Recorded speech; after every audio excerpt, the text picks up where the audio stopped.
Hey, we got a new Secretary of Defense, Joe Biden. This is great. There's a big change from the Trump administration to the new cabinet coming in. Big change. Big change. You know how Trump said he was going to drain the swamp? And he did. He drained the swamp, and then, boom, son of a bitch. He found his cabinet right at the bottom of that swamp. Joe Biden's same thing. They never refilled the swamp. He just went to the bottom of the swamp, and he's got him. Here's his new, Michelle Flournoy could be the first woman to run Pentagon, may bring many more women with her. Oh, my God. We're going to have a woman doing imperialistic wars for corporate profit. Isn't that amazing? This is so peak neoliberal. This is so. I hope they let me know Michelle's going to do it with passion. She's going to do a woman. She's going to bring a lot of more women into the killing machine. Isn't that fantastic? A lot more women in the killing machine. Isn't that great? Raytheon's going to now sponsor Girl Scouts.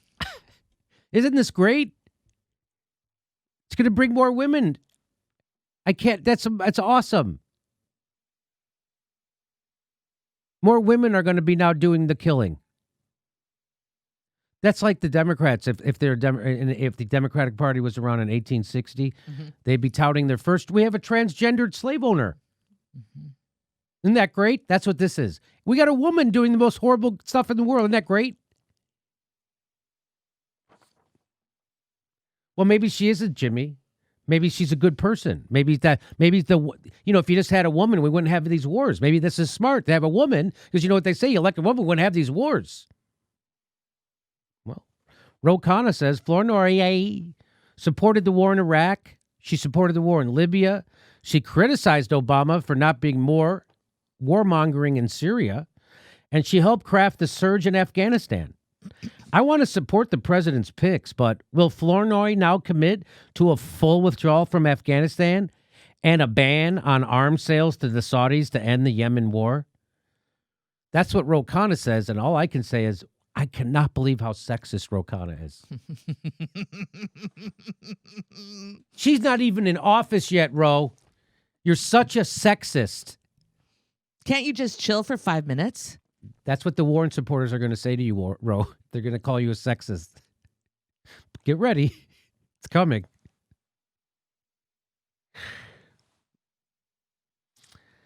By the way, will Flournoy now commit to a full withdrawal from Afghanistan and a ban on arms sales to the Saudis to end the Yemen war?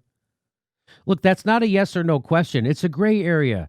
The truth is somewhere in between no and piss off.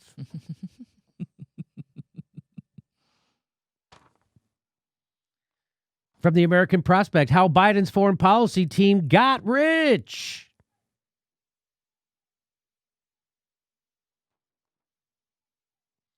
Michelle Flournoy had served as Obama's Undersecretary of Defense for Policy from 2009 to 2012. Since leaving office, she spent several years in consulting. And she also wrote a book, How to Be a Woman in the Male-Dominated Field of Warmongering.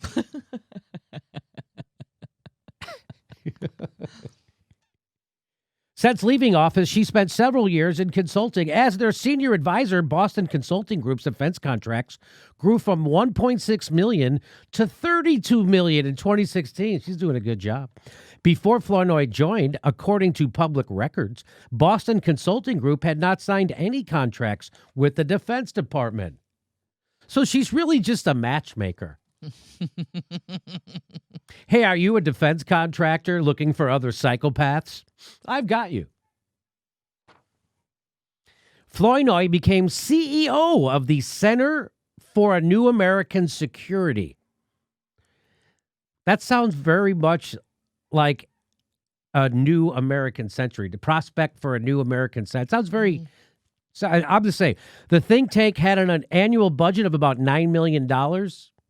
She's the CEO of this think tank. It had an annual budget of $9 million, and a defense contractor donated at least $3.8 million of that while she was CEO. That's like so she's for war because she's funded by them. That's like the tobacco industry funding a think tank who says tobacco is good for you. She considered an offer to serve as deputy she considered an offer. This woman that Biden is putting in his cabinet to lead the Pentagon. She's considered an offer to serve as deputy to Trump's first Secretary of Defense, Jim Mattis, but ultimately she withdrew from the vetting process and stuck to consulting. That's more of a labor of love, she said. Building bridges between Silicon Valley and the U.S. government is really, really important.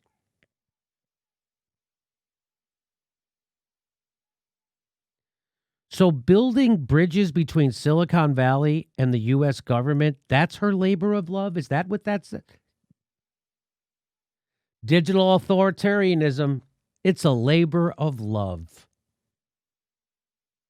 That's what that sounds like.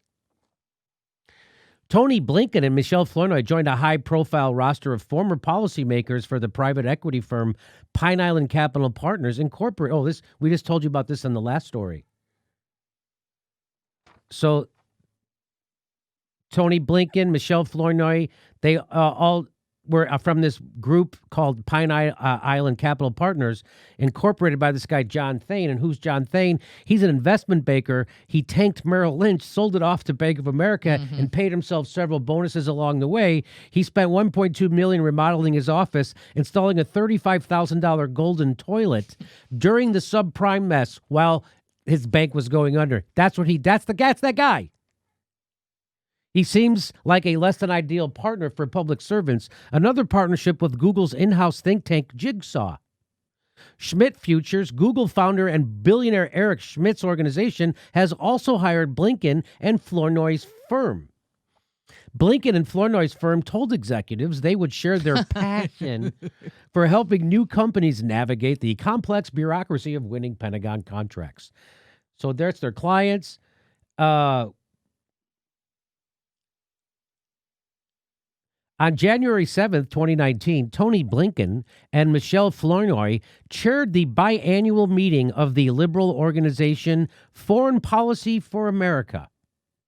Over 50 representatives of the national security groups gathered in a boardroom at the Madison Hotel in Washington. The group worked through agenda items including the war in Yemen. In 2015, Obama had dispatched Tony Blinken to tell Mohammed bin Salman that the U.S. supported Saudi Arabia's right to defend itself. Wow. 4 years later, the United States, through its arms sales, was party to an ongoing war. The death toll was over 100,000 in an asymmetric conflict, and defense contractor Raytheon had sold Saudi Arabia more than $3 billion worth of bombs. Many former officials joined progressive advocates in urging an end to weapons sales. Flournoy tried to persuade the group that an outright ban on arms sales to Saudi Arabia wouldn't be a good idea. These are the people he's putting in his fucking cabinet. Flournoy previously served on the Pentagon's Defense Policy Board, the President's Intelligence Advisory Board, and the CIA Director's External Advisory Board. Each of these positions gives members access to sensitive information, which in turn provides insights useful to attracting and serving corporate clients. There it is. Flournoy joined the board of Booz Allen Hamilton in October 2018, and it has signed 61 contracts with the Defense Department since. And how does Vox put it? She's ready for the spotlight. That's Vox. Flournoy is expected to become the first woman Secretary of Defense. She's ready, says Alex Ward of Vox. What a fucking like, this doesn't need a warning. Hey, warning, government propaganda coming. Pro-war propaganda meant to ruin millions of people's lives coming. There's no warning on that on Twitter. Vox. You find yourself siding with Vox or Carlos Maza's fucking grift, you should get yourself a new news show. You find yourself siding with The Intercept over censoring Glenn Greenwald, you're not on the left. You're an authoritarian. You probably pushed Russiagate. You're probably wrong about Julian Assange. You're probably wrong about Syria, Libya, Venezuela, every other fucking thing. It's not hard to do the news. It's hard to fuck it up as hard as the corporate news does and half of YouTube. It is fucking amazing. Hey, everybody, this is the part where I tell you where all our live shows are, but there aren't any. And then this is why I tell you to join our premium program and get extra content, but nobody's got a fucking job. So just enjoy the video.